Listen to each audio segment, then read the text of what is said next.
Now, our main aim is to just understand economics.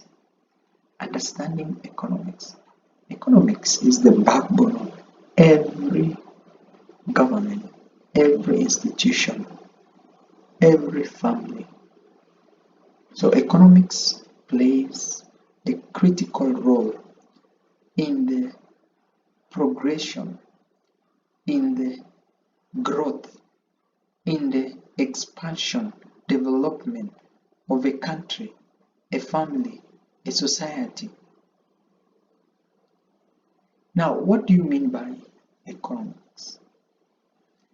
Economics is all about what we produce and how we distribute and ultimately use what we have produced. So economic is all about producing, distribution, and how to utilize what has been produced.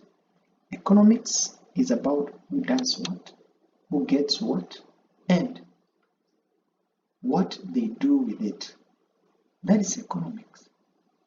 Now, the components of economics is what to produce, how to produce, who to produce, when to produce, where to produce, and whom to produce. Those are the components of economics. So you need to know what to produce. What are you producing? Then how do you produce what you are producing? And then who is supposed to produce what is supposed to be produced? And when to produce what is supposed to be produced? And then where to produce what is supposed to be produced? How to be produced? Who to produce? Where to produce what to be produced? That is the place factor. And then whom to produce? Who is the final consumer of what you are producing? So our business today is unlearning, then learning, then relearning all that we have been hearing about economics. So the concept that is in public domain about economic is confusing and destructive. They say economic is about money, but that is not true. They say economic is about business, but that's not true. They say economy is when the rich get more richer and the poor become more poorer. That is not true. They say economy is about position in government, but that is not true. So we want to unlearn what we have been learning, the wrong ideology, the wrong ideas about economics. Now, this is how we learn and learn. Economy is all about allocation of scarce resources in an optimum manner. Resources are very scarce. Money is very scarce. Manpower is very scarce. Machinery is very scarce. Capital is very scarce. Time is very scarce. Now, how do we allocate these resources optimally? It is about production and consumption. Where there is production without consumption, that will never create an economy. So have that in mind. Where there is production without consumption, that will never create an economy. Where there is production and consumption of goods and services, that makes the economy. So the making of an economy is about production and consumption. The great insight. Now, this is very important for you to learn. So you don't need to become economist to know a lot about economics. Everyone experiences the economy. Everyone contributes to it one way or the other. So in one way or the other, you are contributing towards economic development.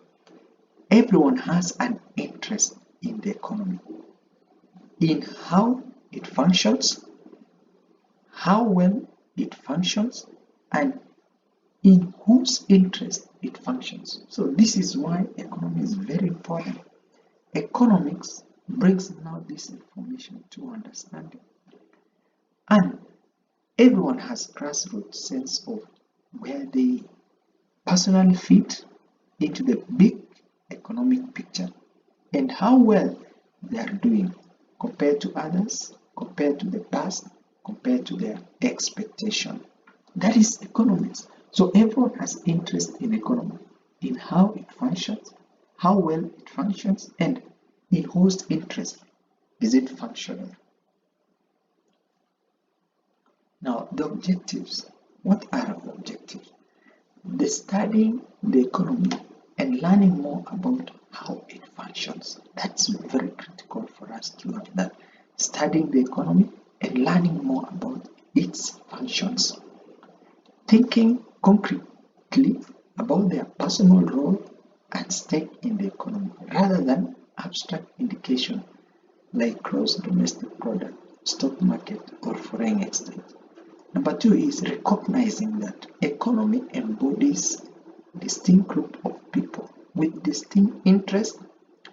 That economics itself reflects those distinctions and conflicts. Economics is not a neutral technical discipline. Number four, being ready to challenge when necessary the way expert economics explain the economic and even more dangerously tell us how it improve it. That's how now we want to unlearn, introduce modern factors of production. That will be critical. Now, here we need to learn modern factors of production. So we have the old factors of production. Now we want to see the modern factors of production. Now the remedy. What is our remedy? Now the economy is too important to be left to the economists. Take that and mark it very clear. The economy is too important to be left to the economists. Number two, ordinary people have valuable economic knowledge that usually ignored by experts. Number three, more importantly, the analysis and advice of the expert is all too often compromised by their position in the economy. They are telling us how to manage. Number four, everyone has a stake in the economy. Everyone has economic interests they need to identify and protect. What are your interests? Identify them and protect them. So it's about economic interest. Then finally, learning about economics will help them understand where they fit into the bigger system and help them fight for a better deal. That's beautiful. Now, let me bring this to attention.